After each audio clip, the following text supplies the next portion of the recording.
Hello friends, I am Dr. Deepak and you are watching audisorthopedics.in. Through this channel, my aim is to help exam going candidate in last moment revision of the previous year papers. In this section today I will discuss about the biomechanics of the ankle joint and current status of total ankle arthroplasty. This paper has been asked in December 2018.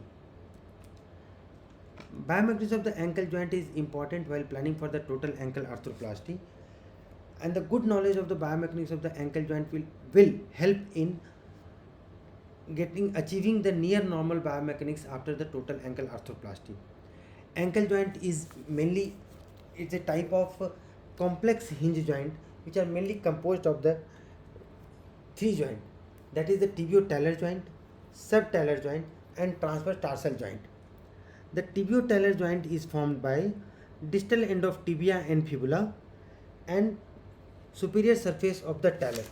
Medial and lateral malleoli forms the mortise of the ankle joint, and the cone-shaped trochlear surface of the talus fits into the mortise of the ankle, which provides the stability to the ankle joint.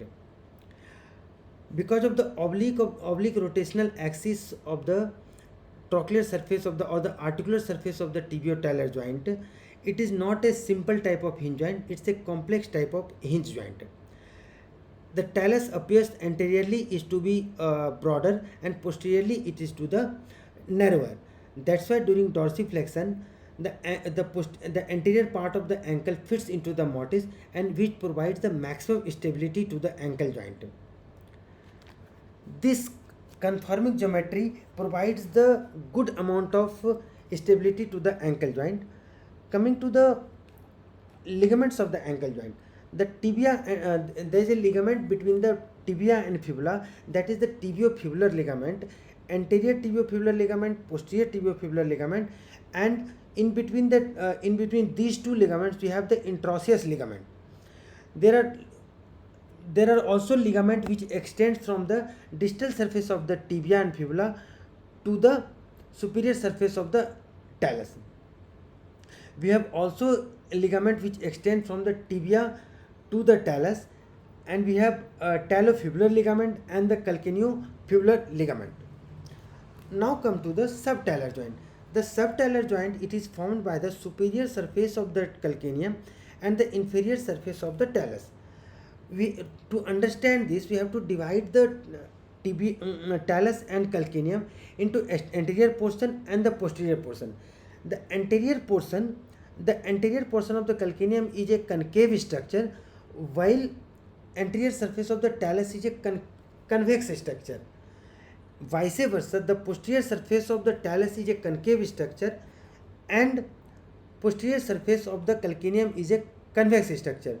So it forms a congruity between the joint, and both the articular surface are congruent to each other. These two bones are joined by the interosseous talocalcaneal ligament.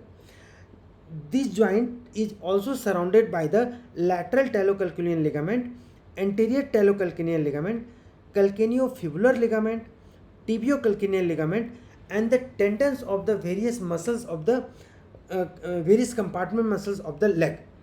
All this together forms and provides the extra dynamic stability to the subtalar joint. Now we'll discuss about the transverse tarsal joint. In the transverse tarsal joint, it is formed by the anterior surface of the talus and the posterior surface of the navicular medially, and the laterally it is formed by the anterior surface of the calcaneum and posterior surface of the cuboid, that is the calcaneocuboid joint, and all together they form the transverse tarsal joint. Now coming to the axis of the motion of the ankle joint, it is always a complex type of motion of the ankle joint, because none of the movement of the ankle joint is independent. One movement at the one joint is always contributed with the sub movement of the other joint. So its movement should be studied under three axes, that is the vertical axis. The vertical axis of the tibia, which during the vertical axis of the tibia and foot, leg and foot, anterior-posterior axis which passes from the midline of the foot to the posterior surface, and the sagittal axis. In the sagittal axis, the movement occurs the plantarflexion and the dorsiflexion. In the vertical axis, the movement occur is the abduction or adduction, and the eversion and inversion occurs at the anterior-posterior axis, that is also called as the frontal axis. Now when we think about the complexity of the motion of the ankle joint, it is because the axis of the various joint in a various direction. The long axis of the tibia and the axis passing through the both the lateral and medial malleoli are externally rotated. Similarly, the anterior-posterior axis passes from the subtalar joint is almost 40 degree externally rotated in the as compared to the longitudinal sagittal axis of the joint. That's why there's a movement whenever the one movement occur as the one joint, it is contributed to the few movement of the other joint. That's why the dorsiflexion is always associated with the eversion and abduction. Plantar flexion is always associated with the inversion and internal rotation. That's why the plantar flexion movement and inversion and adduction is also called as supination, while the vice versa, the dorsiflexion, eversion and external rotation, it is also called as supination. Now coming to the range of the motion of the ankle joint. Although range of the motion of the ankle joint is motion of ankle joint is very much important for the normal walking or carrying out the daily activity. So the dorsiflexion will be normally it is 10 to 20 degree, and the plantar flexion will be 40 to 45 degree. The eversion is 12 degree and inversion is 23 degree. Abduction and adduction, which occurs at the transverse plane, abduction is almost 45 degree and adduction is almost 20 degree.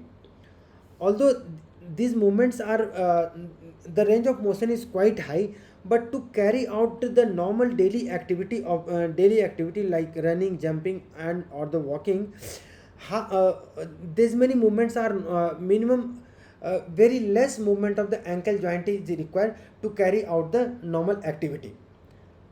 Thank you.